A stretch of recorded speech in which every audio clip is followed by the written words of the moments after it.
नमस्कार सर, मेरा नाम विकास है। आज का टॉपिक है एलआईसी या एसआईपी। हमारे लिए कौन सा बेटर है, कौन सा हमें करना चाहिए, कौन सा हमें फ़ायदा देगा, कौन सा हमें नुकसान देगा।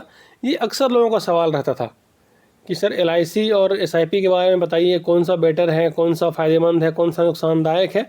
तो आज मैं इस वीडियो में विस्तार से बताऊँगा आपको कि आपके भविष्य के लिए एलआईसी बढ़िया है कि एसआईपी बढ़िया है। देखिए, सबसे पहले ना आपको अपना रिक्वायरमेंट को समझना होगा कि आपकी ज़रूरत क्या है। आप जो भी काम कर रहे हो उससे बचत करके दो पैसे को आप जमा करके आप कहाँ पे लगा रहे हो, एलआईसी में, एसआईपी में या और कहीं भी, तो आप उस पैसे को क्यों लगा रहे हो, सबसे पहले आपको इस बात को समझना होगा। ठीक है, कि पैसा जैसे हम कोई भी आदमी इन्वेस्ट करता है तो वो क्यों करता है, उसका फ्यूचर गोल क्या है। भाई, मैक्सिमम लोगों का सवाल होगा कि गोल हमारा भविष्य में अपने जीवन को अच्छा बनाने के लिए पैसों की कमी न पड़े, वही गोल है हमारा, कि भविष्य में फाइनेंशियल फ्रीडम मिल जाए, पैसों की कोई कमी ना हो, खास करके रिटायरमेंट वाले उम्र में किसी तरह की कोई परेशानी ना हो। तो इसलिए आदमी पैसा निवेश करता है, इन्वेस्ट करता है। ठीक है, देखिए एलआईसी वर्सेस एसआईपी में बहुत बड़ा फ़र्क है। क्या फ़र्क है वही मैं बताऊंगा आपको। इस वीडियो में आप कंटिन्यू बने रहना।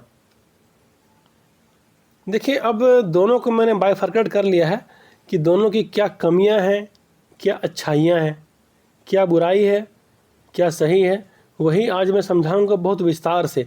आपको ज़रूरत है इस वीडियो को काफ़ी ध्यान से देखने की। ठीक है, देखिए एलआईसी का जो बेनिफिट है ना, वो ओनली फॉर डेथ वाले केस में मिलता है। एलआईसी होल्डर की यदि मृत्यु हो जाए तो उसके नॉमिनी को, उसके स्पाउस को कुछ पैसा मिलता है। ये आप सभी जानते हैं, हम भी जानते हैं कि सबसे ये लाइफ इंश्योरेंस कॉरपोरेशन का सबसे मेन जो मुद्दा है ना, वो सिर्फ यही है कि आदमी की मृत्यु होने के बाद उसके नॉमिनी को, उसके स्पाउस को, उसके आश्रित को वो कुछ पैसा दे देती है ताकि उसे वित्तीय परेशानी का सामना न करना पड़े। बट एसआईपी में क्या होता है, ये हमेशा ही बेनिफिट देता है। आपकी मृत्यु हो ना हो, आपको बेनिफिट ये हमेशा देगा। जबकि एलआईसी में क्या होता है कि मृत्यु होने के केस में ही बेनिफिट मिलेगा, अन्यथा यदि आपकी मृत्यु नहीं होती है तो लंबे समय में, जितने दिन का पॉलिसी है, 15 साल, 20 साल, 25 साल, उसके बाद का जो मैच्योरिटी वैल्यू होता है ना, वो बहुत ही कम होता है फ्रेंड्स। इतना कम होता है ना कि आपको यकीन ही नहीं होगा। देखिए, प्रीवियस रिकॉर्ड कहता है कि लंबे समय में एलआईसी में हमेशा नुकसान हुआ है। किसी भी एलआईसी होल्डर से यदि आप पूछें जिसका मैच्योरिटी हो चुका है 15-20 साल, कि भाई पैसा कितना मिला आपको, तो अधिकतर लोगों का जवाब यही होगा कि मैंने अपने आप को, मैं ठगा हुआ महसूस कर रहा हूँ।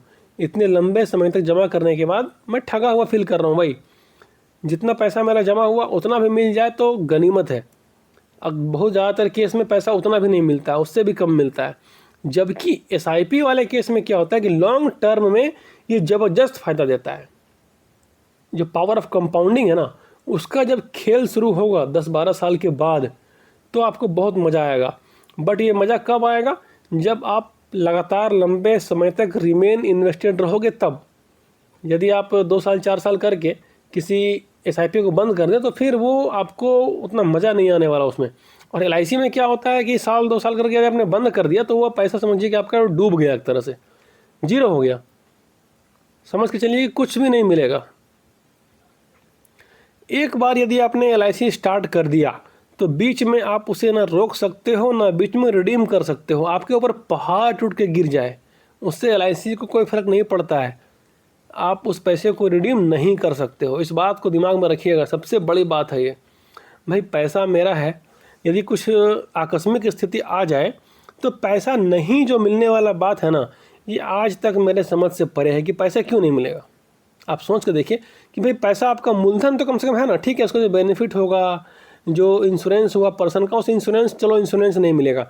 जो पैसा बढ़ के मिलना था वो बढ़ के नहीं मिलेगा। भाई, कम से कम जो मूलधन अमाउंट है, प्रिंसिपल अमाउंट, कम से कम एलआईसी को वो तो देना चाहिए ना। बट एलआईसी का सबसे गंदा पॉलिसी है, एलआईसी आपके उस प्रिंसिपल अमाउंट को भी नहीं देता है। इमरजेंसी वाले केस में, जब जैसे देखिए कोविड आया था, कितने लोगों ने अपनी जान गंवा दी है, कितने लोगों को परेशानियां आई। बट एलआईसी को उन सबों से कुछ लेना देना नहीं है। यदि आप बोलोगे ना कि मेरा 2 लाख रुपये जमा हुआ है, मुझे 1.5 लाख ही दे दो, भाई एलआईसी नहीं देगा आपको। वो एलआईसी क्या बोलेगा, उसके ऊपर, उसके अगेंस्ट में लोन ले लीजिए। अब सोचिए जितना आपको LIC इंटरेस्ट नहीं दे रहा है उससे अधिक आपका लोन का इंटरेस्ट वो वसूलेगा। मतलब कितना बड़ा चालबाज है LIC, वो आप समझिए। जबकि म्यूचुअल फंड SIP में क्या होता है कि अपने हिसाब से आप डिपॉजिट या रिडीम कर सकते हो। यदि आपको कुछ आकस्मिक ज़रूरत पड़ जाए, कुछ इमरजेंसी हो गया आपके साथ, तो आप आराम से पैसे को रिडीम कीजिए। कोई यहाँ पे आपसे कहने पूछने वाला नहीं है कि पैसा रिडीम अभी नहीं होगा, ये होगा वो होगा, क्योंकि ये पैसा आपका है भाई। आप जब चाहो रिडीम करो। अच्छा मान लीजिए पैसा आपने आज रिडीम कर लिया, 6 महीने बाद, साल भर बाद पैसा आपके पास फिर से वो पैसा आ जाए कहीं से मान लीजिए, तो उसमें वापस आप जमा भी कर सकते हो। ऐसा नहीं कि रिडीम कर लिया आपका वहाँ पे पॉलिसी ख़त्म हो गया, वो ऐसा कुछ बात नहीं है। जबकि LIC में यदि आपने रिडीम कर लिया तो रिडीम तो पहले होता ही नहीं है। रिडीम वाले केस में क्या होगा, मैंने खुद रिडीम किया अपने LIC की पॉलिसी को, सरेंडर करना पड़ेगा। मीन्स कि मैंने क्या हुआ मेरे साथ कि मैं अपने LIC की पॉलिसी को करीब करीब वो 20 साल का पॉलिसी था, मैंने 12 साल चलाया।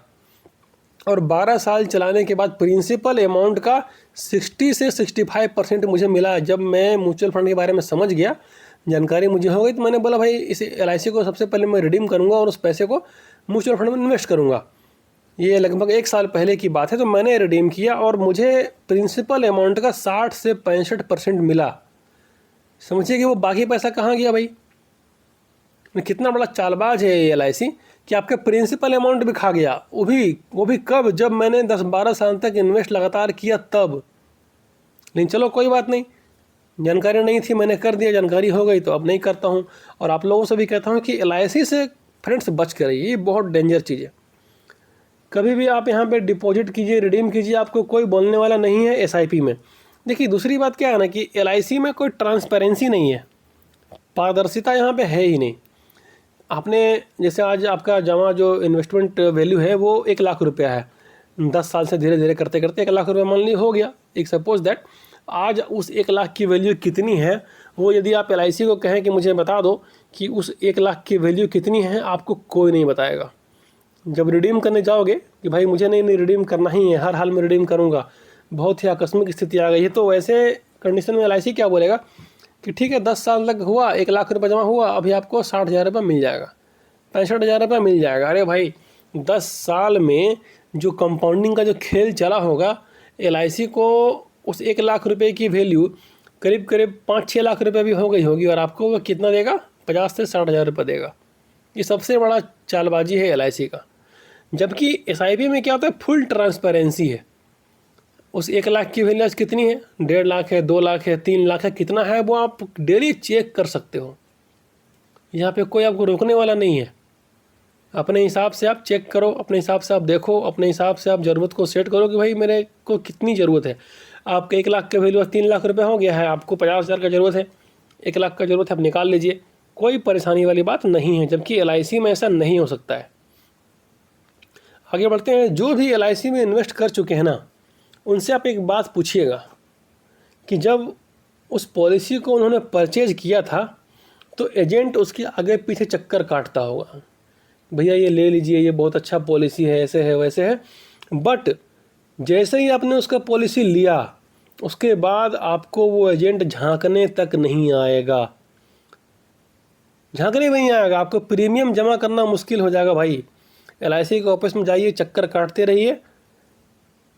अगर आप इंटरनेट बैंकिंग चलाते हो तो ठीक है, वहाँ से आप जमा कर सकते हो, वरना आप LIC के ऑफिस में जाइए, चक्कर काटिए, आपके पास वो एजेंट आएगा ही नहीं, क्योंकि उसे मोटा कमीशन मिल चुका है एक ही बार में, और आपके हर प्रीमियम में उसे कमीशन जाता रहेगा।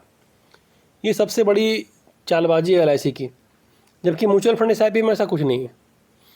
रिडीम करने में बहुत परेशानी होगी आपको, जैसा कि मैं कर चुका हूँ, मैं जानता हूँ, अपने अनुभव को मैं बता रहा हूँ कि बहुत परेशानी है। ये डॉक्यूमेंट लाओ, वो डॉक्यूमेंट लाओ, कल आना, परसों आना, सोमवार को आना, बुधवार को आना, ये बहुत तरह का पैतरा करते हैं ये लोग। उसके बाद आपको पैसा देंगे, मतलब पैसा दे करके उन लोगों को ऐसा लगता है ना कि उपकार कर रहे हैं किसी के ऊपर। अरे भैया पैसा मेरा ही था ना, मुझे अपने पैसे लेने में आपके उपकार की क्या ज़रूरत है। अच्छा सबसे बड़ी LIC की बात क्या है कि वो कभी भी मैच्योरिटी अमाउंट नहीं लिखते हैं भैया। मैच्योरिटी अमाउंट LIC के पॉलिसी में आपको देखने के लिए मिलेगा ही नहीं कि मैच्योरिटी अमाउंट कितना है। नहीं, वो क्या करते हैं ये लोग, सम एश्योर्ड। ये सम एश्योर्ड क्या होता है आज तक मुझे समझ में नहीं आया। अच्छा, सम एश्योर्ड इन लोग लिखेंगे कुछ, मिलेगा कुछ लिखेंगे। सम एश्योर्ड अप्रोक्स 10 लाख, कभी नहीं बोलेंगे कि हाँ सम एश्योर्ड 5 लाख है, 2 लाख है, 4 लाख है। अप्रोक्स 10 लाख रुपये। अच्छा, आदमी को लगता है कि ठीक है ना, 10 लाख रुपये के अप्रोक्स में है। LIC का एजेंट आपको क्या बोलेगा, 10 लाख के अप्रोक्स में है ना, तो आपको 9 से 10-11 के बीच में ही पैसा मिलेगा। बट जब रिडीम होगा पैसा आपका, जब मेच्योर्ड होगा 20 साल के बाद, कितना मिलेगा आपको, 6 से 7 लाख रुपया। यदि आपको मेरे बातों पर यकीन नहीं है ना, तो जो लोग LIC होल्डर रह चुके हैं, बुजुर्ग लोगों से आप मिलिएगा, जो LIC करा चुके हैं, उनसे पूछिएगा आपको जमा कितना हुआ था, मिला कितना। वो लोग यही बताएंगे कि जमा हुआ था 6 लाख, मिला 6.5 लाख, मिला कितना, 7 लाख। भाई 20 साल का कंपाउंडिंग मैं दिखाता हूँ अभी आपको आगे रिकॉर्ड, आपके पैरों तले ज़मीन खिसक जाएगी। LIC इतना बड़ा गेम कर रहा है। पिछला 20 सालों का रिकॉर्ड देखते हैं ऑल इक्विटी में। आज मैं ना मिड कैप की बात करूंगा, ना स्मॉल कैप की बात करूंगा, ना फ्लेक्सी कैप की बात करूंगा, मैं ऑल इक्विटी की बात करूंगा पिछले 20 सालों का। यदि किसी व्यक्ति ने, किसी सज्जन ने 3-3 हज़ार रुपये प्रति मंथ में जमा किया होगा ना, तो आज उसके पास क्या है वो मैं आपको दिखा रहा हूँ एक रिकॉर्ड। बड़े ध्यान से देखिएगा इसको। स्टार SIP के वेबसाइट पे जा करके यहाँ पे सिलेक्ट किया है मैंने ऑल AMC और ऑल इक्विटी, और पिछले 20 सालों का रिकॉर्ड ये कहता है कि 3-3 हज़ार रुपये प्रति मंथ किसी ने जमा किया होगा। तो नंबर 1 पे आता है Nippon India pharma fund. AUM कितना है, 7161 करोड़ का AUM है। पिछले 20 सालों में 3-3 हज़ार रुपये प्रति मंथ जमा कितना हुआ, 7,20,000 रुपया। आज वैल्यू कितनी है, 68,16,000 रुपया। जबकि LIC वाले केस में क्या होता, 7-20 जमा हुआ है, 8 लाख मिल जाएगा, 9 लाख मिल जाएगा, 10 लाख मिल जाएगा। यहाँ कितना मिल रहा है, 68,16,000 रुपया, 19.5% के रेट से। नंबर 2 पे आता है ICICI प्रूडेंशियल टेक्नोलॉजी फंड, 7-20 की वैल्यू है 64,91,000, 19% के रेट से। निपॉन इंडिया ग्रोथ फंड, मैं हमेशा कहता हूँ कि बहुत बेहतरीन फंड है, मिड कैप कैटेगरी का ये फंड बहुत अच्छा है। यहाँ पे क्या हुआ, 7-20 का वैल्यू 63,30,000 रुपया, 18.83% के रेट से। सुंदरम मिड कैप ने बनाया है 63,20,000। क्वांट के एक्टिव फंड ने बनाया है 61,72,000। क्वांट के स्मॉल कैप ने बनाया है 57,66,000 रुपया। और फ्रैंकलिन इंडिया प्राइमा फंड ने बनाया है 57,31,000 रुपया, 18% के रेट से। सबसे जो खराब वाला फंड, नहीं, ये तो अच्छे वाले फंड्स की बात हो गई। अब सबसे खराब वाले फंड को देखते हैं नीचे से। Nippon India power and infra fund, पिछले 20 सालों में 7-20 की वैल्यू 49,35,000 रुपये, यहाँ भी 16.5% के रेट से बनाया है। आदित्य बिरला सन लाइफ मिड कैप 16.89% का CAGR, 7-20 की वैल्यू 49,70,000 रुपये। तो इस तरह से यदि आप देखेंगे तो लंबे समय में, लॉन्ग टर्म में SIP ने हमेशा माला माल किया है लोगों को, हमेशा। 15-20% का रिटर्न, 16% का रिटर्न आपको ईजिली मिलेगा। और उसी 15-16% के रेट से लंबे समय में जितने रुपए की आप LIC का प्रीमियम भरते हो मंथली का, उतने रुपए का आप म्यूचुअल फंड के कैलकुलेटर पर जा करके आप कैलकुलेट कर लीजिएगा। आपके होश उड़ जाएंगे, यकीन ही नहीं होगा आपको कि इतना पैसा भी मिल सकता है। क्या तो पिछला रिकॉर्ड है, ये पिछला रिकॉर्ड 2004 से अब तक का दिखाया मैंने, क्योंकि देखिए जब 2004-05 का जो दौर था ना, उस समय लोगों को जानकारी नहीं थी इसके बारे में, और न ही म्यूचुअल फंड SIP ने वो रिटर्न दिया जो कि लास्ट पिछले 5 सालों की बात करेंगे तो जिस तरह का रिटर्न दे रहे हैं ये फंड्स, आने वाले समय में यदि आप 20 साल लगातार बने रह गए ना, काया पलट हो जाएगा। यकीन ही नहीं होगा आपको खुद पे बॉस, इतना पैसा आपका बढ़ेगा। अब कुछ कमेंट्स में पूछे गए सवालों का जवाब दे देते हैं। ये पूछ रहे हैं कि सर जिस तारीख को म्यूचुअल फंड खरीदते हैं उस दिन का NAV मिलता है या उसके बाद के दिनों का मिलता है? बाद के तारीख का मुझे मिला हुआ है, कृपया जानकारी दें। देखिए इसमें एक सबसे बड़ा समझने वाली बात यह है ना कि जब भी आप कोई भी फंड खरीदते हो SIP में, लमसम या फिर SIP कुछ भी, तो यदि आप 1 बजे के पहले उस फंड में आपने पैसा निवेश कर दिया और वो दिन सैटरडे संडे करना हो, कोई छुट्टी करना हो, मार्केट उस दिन चालू हो और 1 बजे के पहले आपने करा, तो आपको उसी दिन की NAV मिलेगी। 1 बजे के बाद यदि आपने किया तो 99% संभावना है कि आपको अगले दिन की NAV की रेट मिलेगी। इसमें कहीं कोई किंतु परंतु नहीं है। इस बात को दिमाग में आप फिट कर लीजिए कि 1 बजे का टाइमिंग जो है ये बाउंड्री लाइन है। इसके पहले करेंगे तो सेम डे, उसके बाद करेंगे तो next day. Sir small cap और फ्लेक्सी कैप में कौन सा बेटर होगा? भाई मैं तो हमेशा कहता हूँ कि स्मॉल कैप बेटर होगा, क्योंकि लंबे समय में स्मॉल कैप ने हमेशा अच्छा रिटर्न दिया है, आंकड़े इस बात के साक्षी हैं। फ्लेक्सी कैप ने भी दिया है, किसी किसी फंड ने दिया है, बट स्मॉल कैप वाला फंड आपके लिए ज़्यादा अच्छा होगा। सर जी आपका प्रयास बहुत ही सार्थक है, मेरी दुआ है आप जिस तरह समझाते हो और कोई नहीं समझाता है। 20% लोग यदि समझ जाएं तो गिरावट में रुपए डालेंगे नहीं कि रिडीम करेंगे। देखिए इसी बात को समझाने के लिए मैं हमेशा आप लोगों से कहता हूं कि मोगेम्बो अपना चाल चलेगा। मार्केट को जो गिराया जाता है ये सारा का सारा एज पर प्लान है, हमें और आपको पता नहीं चलता है, बट ये सारा कुछ एज पर प्लान है।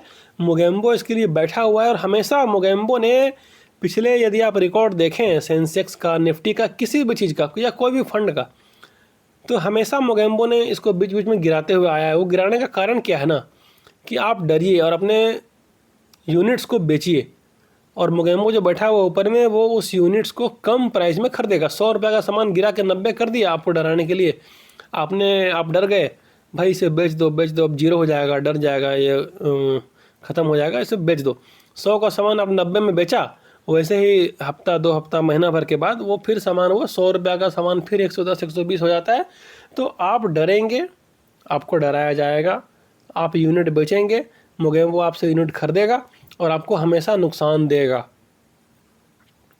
मैंने 4 जून को 3 लाख लमसम किया है, उसको रिडीम कर दूं क्या? देखिए यदि आपको उस पैसे की ज़रूरत है, यदि उस पैसे के बिना आपको कोई दिक्कत हो रहा है तो ज़रूर रिडीम करना चाहिए, क्योंकि 4 जून का पैसा भी अभी अच्छा खासा बढ़ गया है।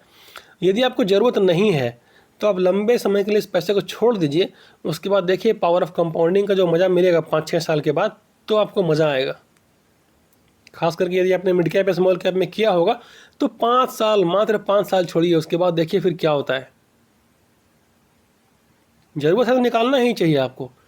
आपने यदि ज़रूरत के हिसाब से आपने लगाया था कि मुझे 1-2 महीने बाद ज़रूरत पड़ेगा, तो आपको निकाल लेना चाहिए, अपना काम कर लेना चाहिए। यदि आपको ज़रूरत नहीं है तो फिर उस पैसे को छोड़ देना चाहिए वहीं पे, क्योंकि आप इतने ही समय में समझ गए होंगे कि उसके क्या असर हुआ।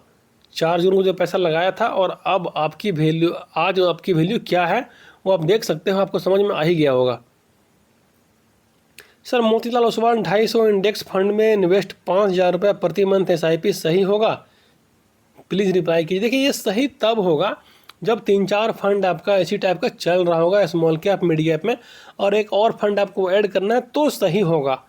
बट यदि आप बिगनर हो, यदि आपको फर्स्ट टाइम ही SIP करनी है, आपको कोई SIP नहीं चल रहा है, तो मोतीलाल ओसवाल में 250 इंडेक्स वाले फंड में 5,000 रुपये का SIP करना कोई समझदारी बात नहीं है। मेरे हिसाब से आपको नहीं करना चाहिए। आपको क्या करना चाहिए, मिड कैप या स्मॉल कैप में 2-2 और एक फ्लेक्सी कैप में या फिर 250 इंडेक्स में करना चाहिए। जहाँ पे आप करने की बात पूछ रहे हो वहाँ पे एक कीजिए 1,000 रुपये का, और 2-2 हज़ार रुपये का 2 मिड कैप और 2 स्मॉल कैप ले लीजिए, ज़्यादा बेहतर होगा। और यदि आपके पास पहले से मिड कैप या स्मॉल कैप में इन्वेस्टेड हैं, 15-20 हज़ार का SIP अगर चल रहा है और SIP को और बढ़ाना है, तो फिर यहाँ पे ये वाला फंड ले सकते हैं।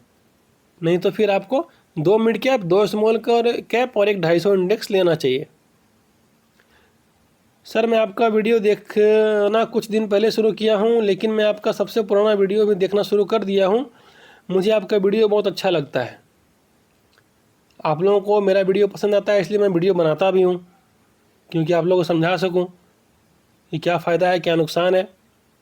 वीडियो को देखते रहिए, सपोर्ट कीजिए, और हाँ यदि आपको वीडियो पसंद आती हो तो दोस्तों के बीच शेयर किया कीजिए।